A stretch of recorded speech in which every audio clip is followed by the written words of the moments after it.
Okay. Good day, viewers, to Motswako TV. Okay. Good day, viewers. Welcome to Motswako TV. And hopefully, everyone is keeping it safe and wearing their masks as I'm about to wear mine. Okay.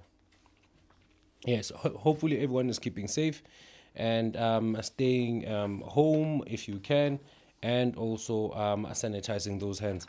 Today we are joined by Sisbusi, and we are going to be talking about a lot of subjects. I have the questions right here with me, but we'll start with you, Busi. Tell me how is it today?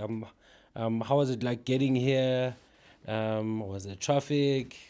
What's going on?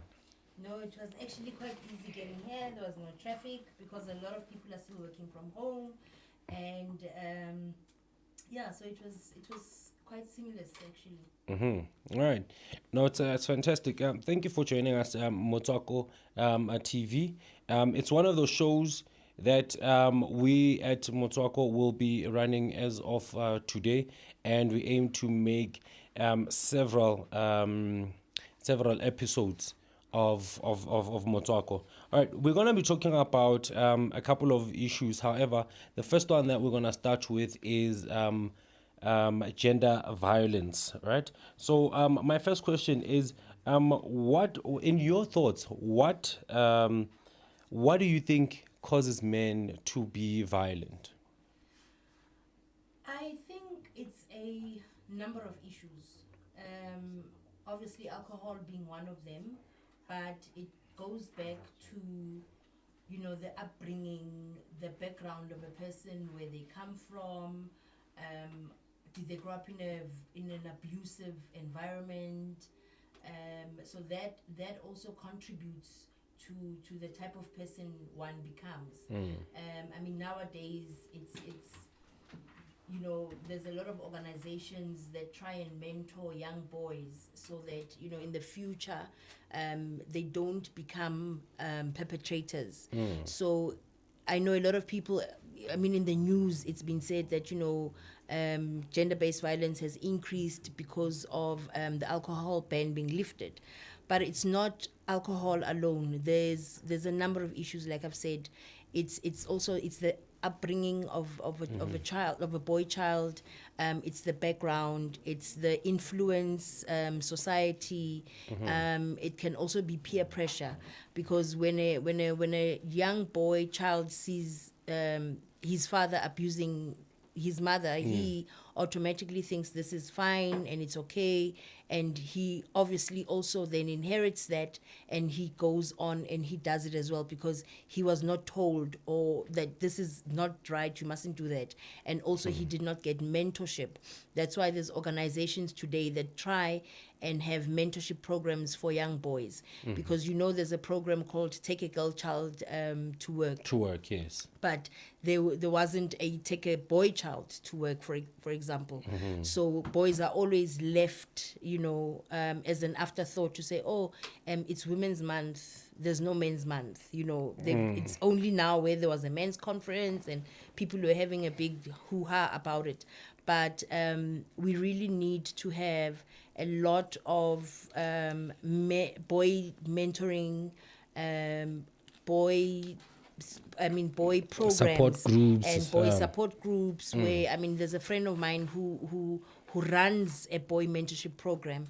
From the ages of 7, and from the ages of 7 to 21.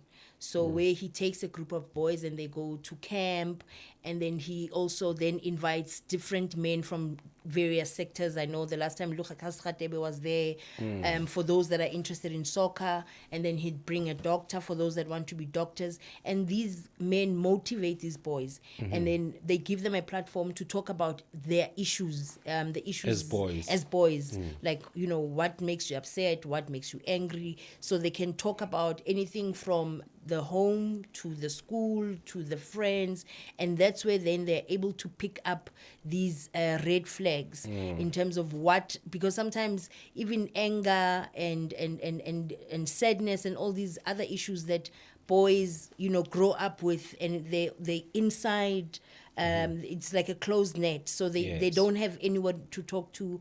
I mean, single parent headed households. So a boy will look and see, okay, umamami brings amajita namhlanje ubanele kusasa umrembuli kusasa usam. There's no There's structure no and there's- structure, and there's no father figure in the house, so the child goes outside and sees with, okay, ngaphandle this is how other boys live, so nami I'll just follow suit. Okay. A producer there?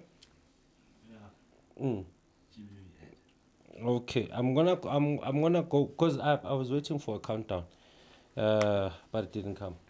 So we are going to go into a short commercial break right now.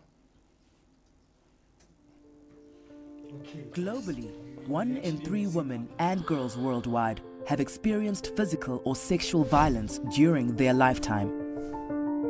Less than 40% of them seek help of any sort, and of these, only 10% seek support from police. And of all women who were victims of homicide worldwide in 2012, 50% were killed by intimate partners or family members. This situation cannot be overlooked.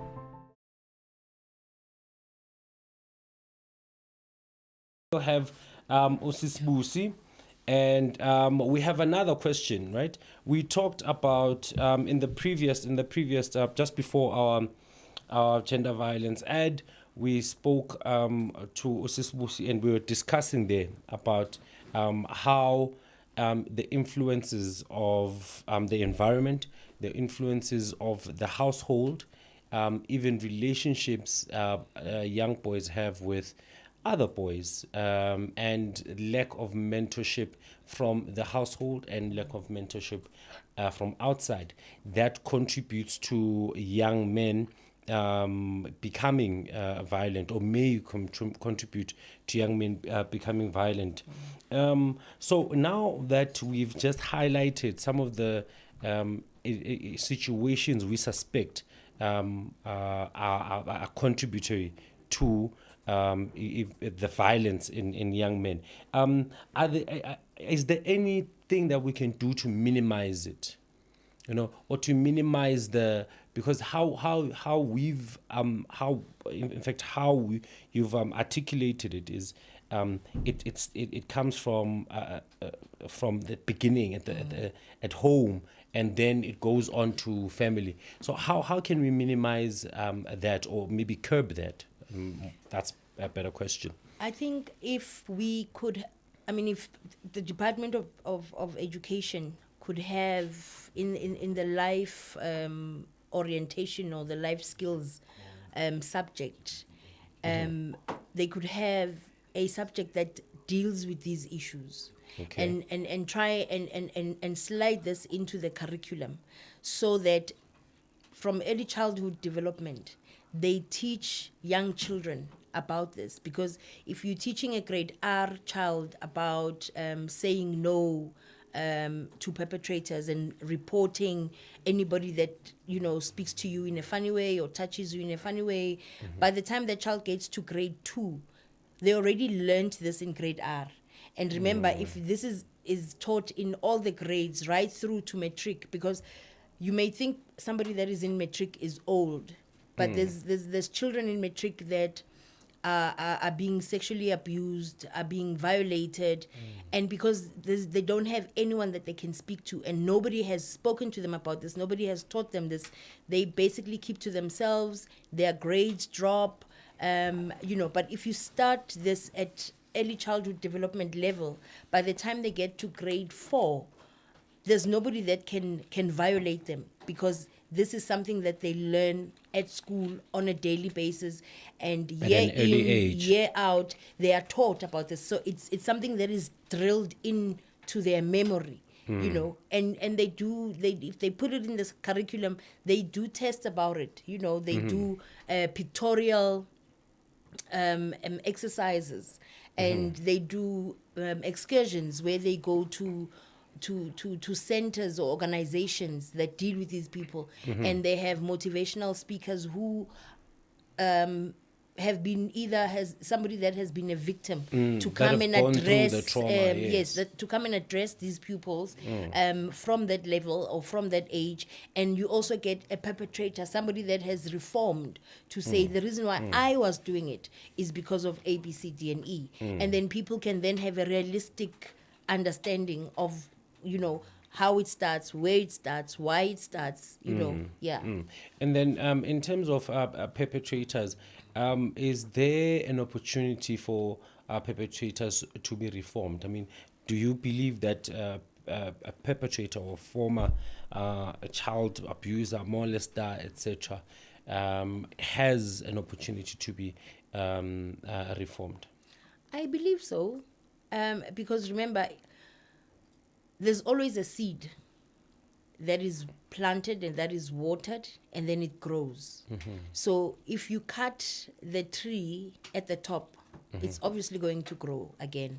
So you need to cut from the seed, from the root. From the so root, if you yes. find out what the root problem is and you deal with the root problem, it's not then easy for that person to go back. Oh, yes, But if you yes. discuss it on a light scale and say, no, man, you must stop doing this, it's not right, and you don't understand why this person is doing it, and you don't understand where this whole episode comes from, obviously they'll continue doing it. But if you Yes. get to the root of the problem, to say, what is it, what caused it, you know, then That's I when you believe- can pluck it from the seed, as you say, or from the Yes, root. that's it. And then when it comes to victims healing and being rehabilitated, do you think that maybe the state or general society, or maybe families, in terms of our individual families that we come from domestically, do you think that there is an understanding of how to spot the signs of abuse in young children? No. Look, it's not easy, because the first thing that a person would do is they would become an introvert, or they will avoid. This is a young child. Yes. Okay. Even with adults, even with teenagers, Oh, yes, they will yes, yes. avoid eye contact.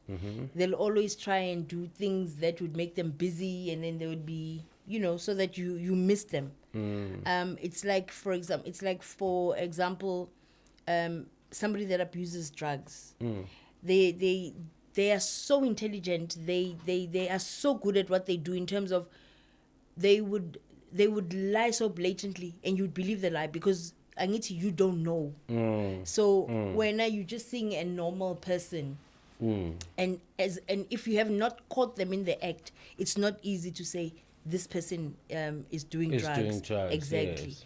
But I mean, if you hear from people say, hey man, you know, Span is doing drugs, then you look for the signs. Yes. But if you're not aware and nobody tells you Or about it, you you'd would never never see. You'd never Oh, see. I You'd never see. see. Yeah. All right, no, 100%. Also in terms of drugs, how much do you think drugs contribute to maybe the encouraging or enabling of abuse? I mean, are we suspecting that these abusers are on drugs, or it's something beyond drugs? Some of them are, because Angithi, when a person is on drugs, they're not themselves. And from different support groups that I've attended to understand how or what drugs do to a person, they would obviously be outside of themselves, because the drug is in control, and they are intoxicated, and they believe they can fly, they can believe they can do anything, you know, that everybody Well, else they cannot do. think of, And yes. and so they feel they're in a position of power, and hence that they can, it's easy for them to abuse, because in their subconscious mind it's not them, and Oh, yes. there's this feeling that's just giving them, you know, the best of the world, and they can do whatever it is that they want to do, you know. And if you come into their space and you want to fight that, then that's where they become abusive. That's where they yes. become you know, they can do anything to harm you, because at the end of the day you want to take away, you know, their fantasy, for Yes, argument's yes. sake. So you're disrupting them You're in there. disrupting them in this process that they're in, because if it's your child and they want a fix and they'll come to you and want money, if you don't want to give them money, they'll go It's gonna be berserk. problematic, Yeah, they yes. can steal the TV from the house. They'll steal your purse, money in the purse, just so that they can support this habit. And then they become violent because of this drug, or these because drugs. of the urge that they need to smoke. So Yeah. so whether right. they've smoked or they want to smoke but they can't get the drug, they've got this urge, and that urge is what then makes them violent and abusive. So that's where the violence might occur, right, on that Yes, time. that's All right, it. talking about time, we are going to go into a song, and this is a song picked by you, Yes. Sisbusi. So tell us more, just a bit, just before we go into the song. Tell us what's your favorite memory about this song? Or when last did you hear it? When last did you This hear song, I last heard it in Rustenburg last year in December. the song? All right. And we had gone on a boat cruise with some clients. So what makes me love the song so much is that it's actually a spiritual song.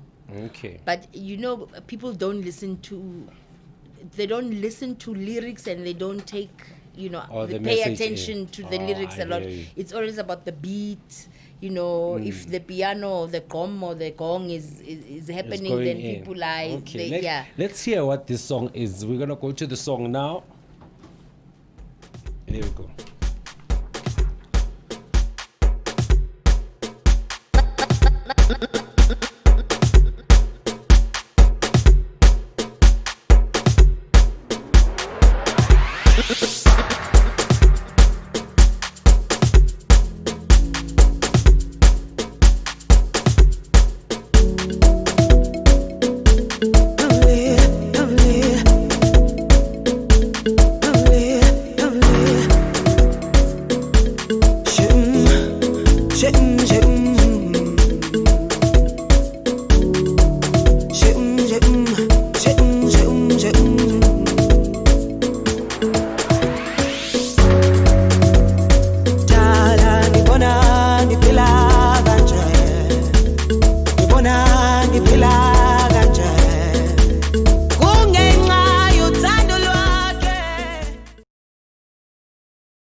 Still have Usisbusi, and we are discussing gender-based violence. And in the last two chats that we've had, discussions that we've had, we've looked into two possible scenarios in which result in a gender-based violence. We looked into it emanating from the environment in which young boys grow up in, and we've also looked into the effects of drugs, or drugs contributing to, or the lack of drugs, that and the urge that young people have, the edge that drug abusers have, that causes them to then be violent, and just so happens to be against young women and children. And then on our third question rather, do you feel that government specifically is doing enough in terms of gender-based violence? No, I don't think government is doing enough. I don't think government understands the root problem. Because I think, you know, with government, it's always an announcement, or they always react. You know, they don't proact. They always react. So, I mean, there's 16 days of activism that happens in November, and I believe that it should have been a norm. It should be a daily thing that government tries and does. Hence, I said if they could add this into the curriculum from early childhood development, so that then they would also be able to track, how far they've come and how far they are, and possibly how far they're going. Because at the moment, it's we make noise when a woman is murdered or a woman is killed or a woman is abused, and after that, then it's back to normal. Life continues until another woman is murdered or until another woman is abused. So it's a pattern now. So I don't think they're doing enough. They could do more. I think they need to go back to the drawing board. Yeah. And then in terms of the grip that government can have in terms of stopping this, I mean, do you see this thing as being, for government that is, as being an issue for the police to attend, or is it something for the judiciary? Is it something for parliament? Is it something for communities? Where do you think the solutions might just come from in terms of looking at the government structure? Because government is big, but or is it a specific department that needs to address this issue? Where do you think most action needs to come from? I think, it's different spheres of government that all need to get involved. Because, for example, with education, Department of Education has to have a curriculum that is incorporated into the school, curriculum from early childhood up until grade 12. So that's education. And then you have to have Department of Social Development, because they then look into the different households and the upbringing and the societal patterns. And that's where you'll get your social workers who can then, understand and know, in this household, there was a case reported. And, delve deep into the background of that particular household. And then you have the police, who would need to obviously arrest the perpetrator. Yes. Then you'd have the Department of Justice, or the judiciary, the courts, who then pass down the sentence. So it's a long cycle, but we as government, they don't have it sorted out in the foundation phase. Oh, because I see. even if you go to a police station and you report a case, and then you get there and it's treated like a normal case, like Yes. a house robbery, Like a petty, or a burglary, or a stolen vehicle. So there's no specific GBV dedicated unit within a police station, so that when somebody comes there for to open a case, then there's a specialized person who can be a social worker and a specific detective who would give his or her undivided attention to this particular GBV case. Oh, yes. Yeah. So also now it the lack of having that specific department or resources that are dedicated specifically to GBV. You're saying that these matters, they get mixed up with all the other matters, and then they tend not to take priority, and then maybe that's why there's a slow pace. Okay, so now with in terms of gender-based violence, the term itself, gender-based violence, I mean, does it only refer to males attacking women, or does it also consider females taking being violent to men? What's your thoughts on the term gender-based violence and how it's applied? No, look, gender is both male and female, but majority is the females that get violated. So obviously, the flag would be up for gender-based violence against women, and child abuse. Look, there are men that get violated. There are men that get abused, but you don't necessarily hear a lot of those cases. I think personally for two reasons. One, because males are very how can I? They're very egotistic. So for a male to go to a police station and report that my partner has abused me or my partner has violated me, he'll feel like, isithunzi sakhe sizowa, and these chauvinistic policemen will laugh at him, bazobizana ukuthi hey Telez awuzozwa la uthushayo umfazi yabona.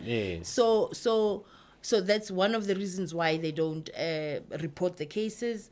And secondly, it's like they follow this term yokuthi indoda ayikhali, very dangerous things there.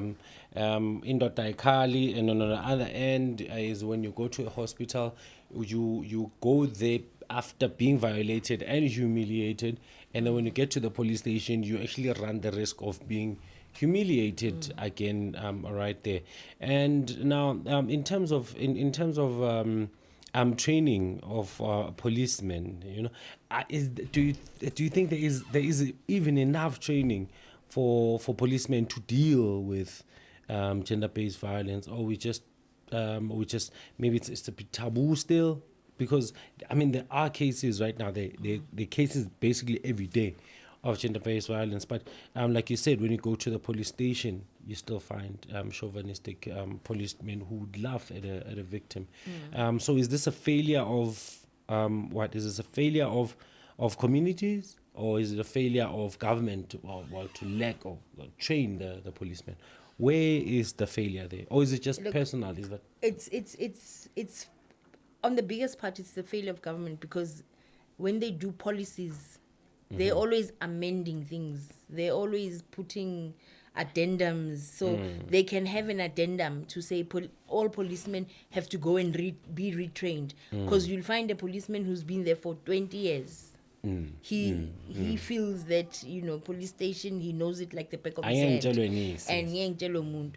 But if there's an addendum that says every policeman, regardless of your title in the police force, you need to go for training as far as GBV is concerned, because they lack resources. So just so that they're all on the same page and they all understand, the severity of GBV, so that when somebody comes and reports a case, they are also able to become sensitive, which is very important in terms of dealing with a victim. Because also you need to understand, a victim is not just going to come to the police station and say, report the case, bang or bang shayile. No. Firstly, it takes a lot of gut for that person to leave their house to go to the police station. Yes, and there's also the stigma of having been reported. Then they'll be waiting in the queue because there's people that are coming to certify documents. Then there's people that are coming being exposed. So they're exposed to everybody hearing and listening to them. At the same time, they're crying because, they're confused and all of that. So if policemen are trained, and police women, because you also find women who are still not trained and they're not sensitive to the fact. Yeah. All right. We're going to continue on that thought after the song. The next song is Sanel Music featuring Faku in Ndwingawe.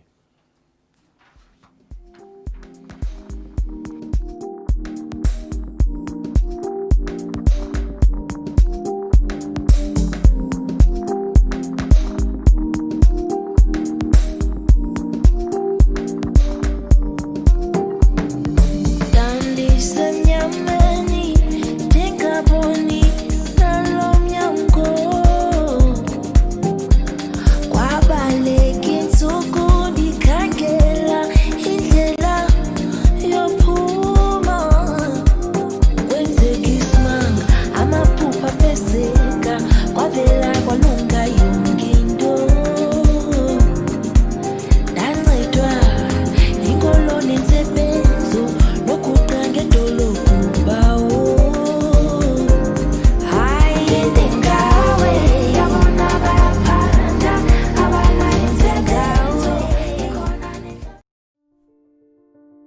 Globally, 1 in 3 women and girls worldwide have experienced physical or sexual violence during their lifetime. Less than 40% of them seek help of any sort, and of these, only 10% seek support from police. And of all women who were victims of homicide worldwide in 2012, 50% were killed by intimate partners or family members. This situation cannot be overlooked. Back, we still have Sis Busi, and we are talking about gender-based violence. And before that, if you're only joining us now, we've spoken about violence starting at home and lack of mentorship and lack of father figures in homes and in our communities. And we went on to talk about how drugs are contributing into gender-based violence or those actions. And then we've also spoken about gender-based violence, the term, if it also includes violence from women against males. And we just before we went on to our song and our short commercial break, we spoke about how police may lack training. And just before we went off, you were talking about sometimes female police could actually lack that training. And so in that case, if female police officers lack training, which you're going to expand on, if they lack training, is it not enough that you're female and you sort of feel for another female, especially after being violated? Should that not be automatic? No, you see, it's human nature that if something doesn't affect you directly, you couldn't care less, regardless of being female or male. It's just human nature. I mean, it's like 10% of people who have the compassion naturally by birth. So female police also need that training. That's why I said there needs to be an addendum in the police policy or police training manual where they're taken back to get trained. To retrain, and, yes. And also they also need to attend these talks and mentorship programs so that they also understand and how they can assist a victim. Because, I mean, when a victim comes to you, they are scared, they're petrified, they're disgraced, there's thoughts of committing suicide. So there's a whole lot of things that goes on in a victim's head. But if I'm a compassionate policewoman, you know, you'll be able to calm the victim down, you know, and be free and tell them that, you know what, it's not your fault. Because sometimes victims would want to blame themselves, to say, maybe it's my fault, I shouldn't have said, or I shouldn't have done this, you know. So be able to let the victim know that they're on their side. They're not alone. They're not alone.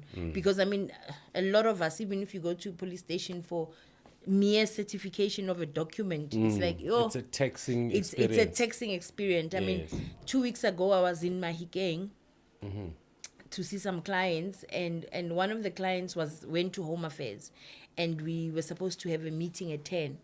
And they sent me a text to say, I'm still stuck at Home Affairs. I'll let you know when I'm done. But in the meantime, can you go and see your other clients? And when she finished, she sent me a text to say, finally, you know how Home Affairs can be. Affairs, yes, and I'm saying to myself, but you're a public official yourself. So you actually, they are aware. Yeah, so they're very much aware of what happens in the public sector fraternity. So now, with a lack of efficient policing, both from male and female police officers, and lack of empathy in female police members, do you think that there's an opportunity, or if there is an opportunity, what can members of the public do in terms of addressing gender-based violence, especially at the background of the failure of police to curb this scourge?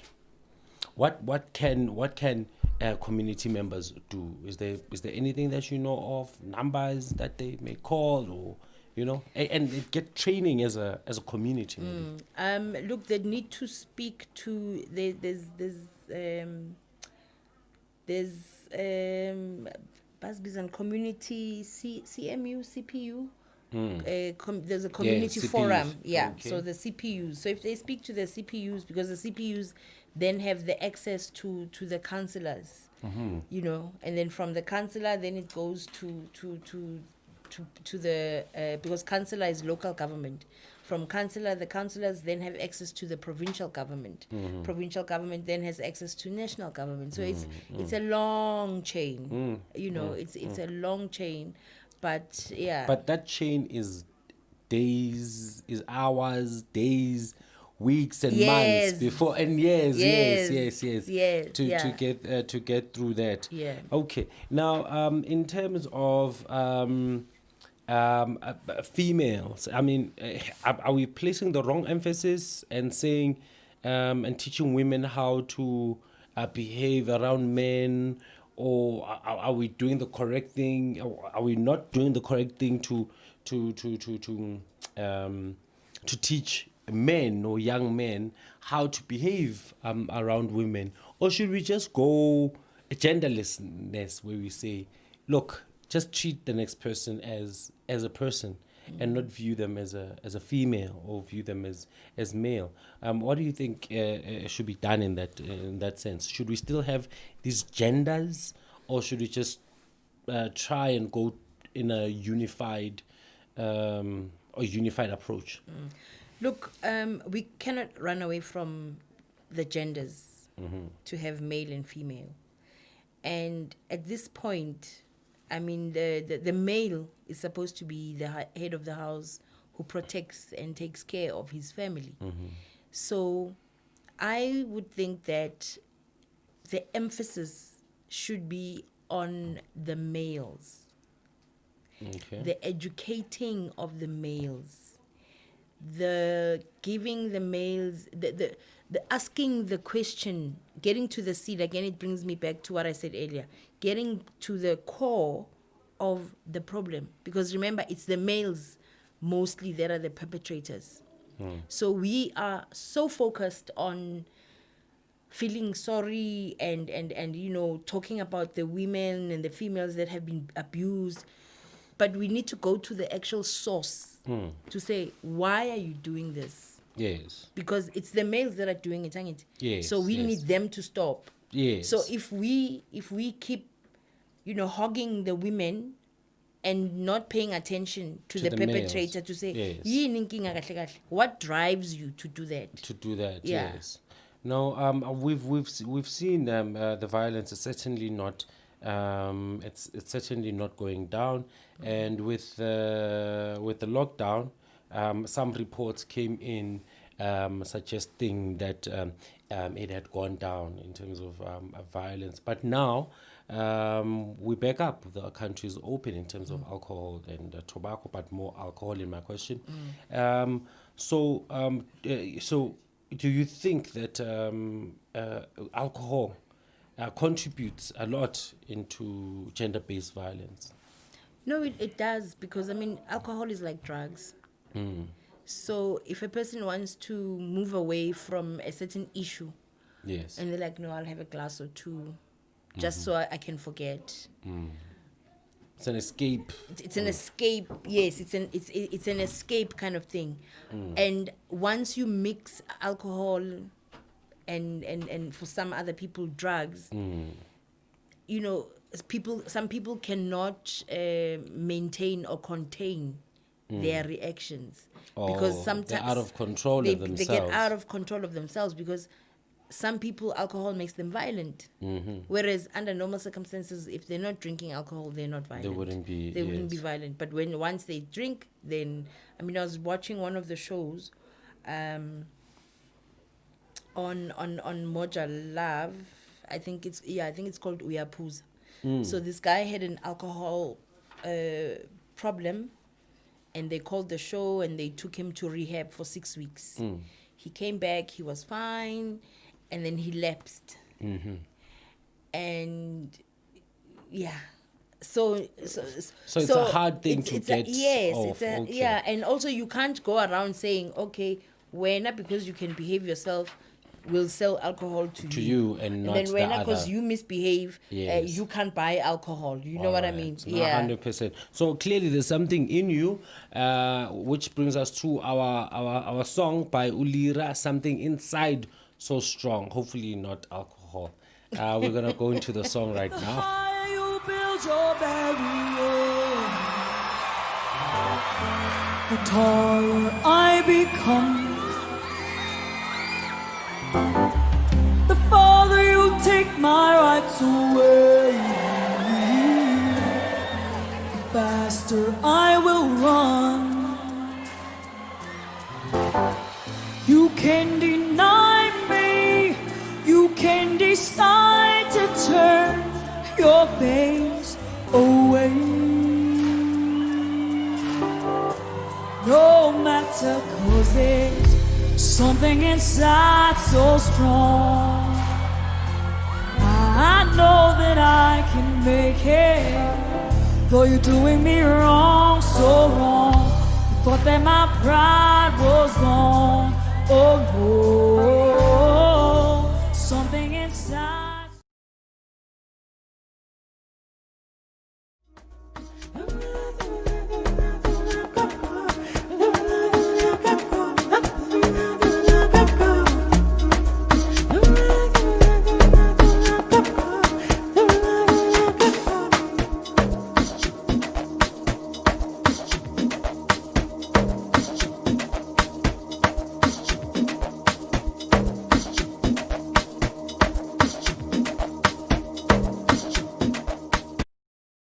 Nosisibusi, we've discussed several issues running all the way back to inefficiency of government, lack of training on the side of the police, having communities failing young boys, and some of the community initiatives that are happening.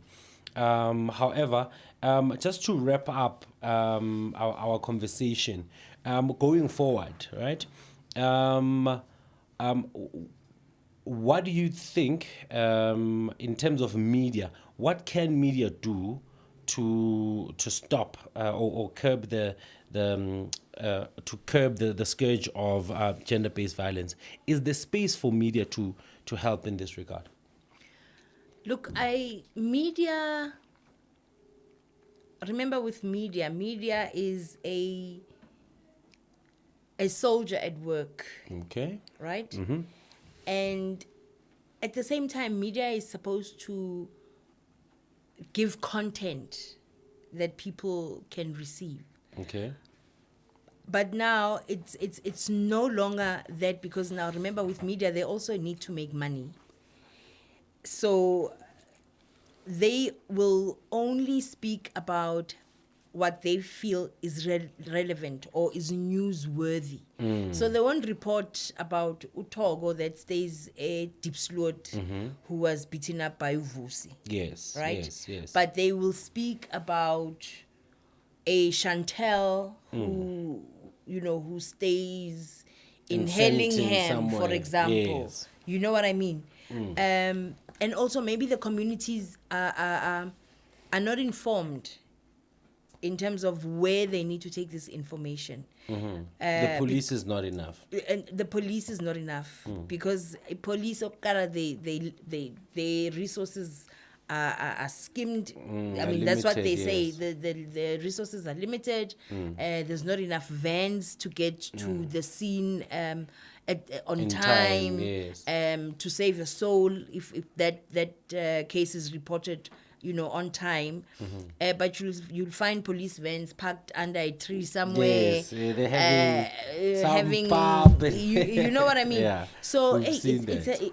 it's been 25 years of democracy, but there is no democracy. Yes, yes. I mean, for me, as my last parting words would be to say, you know what, from the way that I grew up and what I saw then and what I see now, I think we were better off then. And the only reason, you know, we're putting apartheid aside, but let's look at the resources, let's look at the education system, let's look at the housing, let's look at the employment, let's look at all these things that you know, we need to survive on a daily basis. Yeah. Because 43 years ago, we had employment. Yes. 43 years ago, we had proper housing. Yes. 43 years ago, there were no nyaupe in the streets. Yes. Because bekuba namamelo yelo, everybody must go and work. Whether you're sebenze farm, yakafani kerk, or Yes. you're emasotsheni, but Yes. there would be no loafing around in the Yes. townships. Yes. Now You know, there's loafing around. Now there's anytime, loafing anywhere. around. Now there's nyaupe. Now there's. That's why I'm saying 43 years ago. Yes. And we're talking about 26 years of democracy. So, mangithi Yes. 43 years ago, you must We're talking- understand yes, half of what I'm it. talking about. Yes, half of it. No, Yeah. 100%. Now, thank you for everyone who've joined us on Motswako TV. It's the first of a lot of shows that we are piloting, and we are going to be working very hard in terms of bringing you topics from clients, from account executives, from our creative departments. We're going to be creating content that is going to be brought to you weekly, monthly, depending what kind of content do you consume. But we're going to be creating a lot of content for you. So now we are going to go into another song, which is another song of your favorite. It's a song by Kid X, and it's featuring Ushwi Nomtekhala. Yeah. Bathi umntwana omuntu.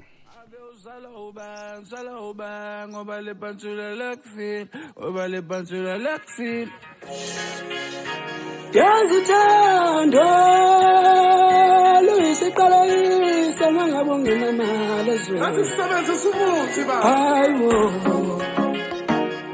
wamuhle ntantu mama jelowazi abazali bakho ndosi la vie toi no mood Abe uzala uba ngithi ngiyobheka amaphili Abe uzala uba ngoba le bantula lekufile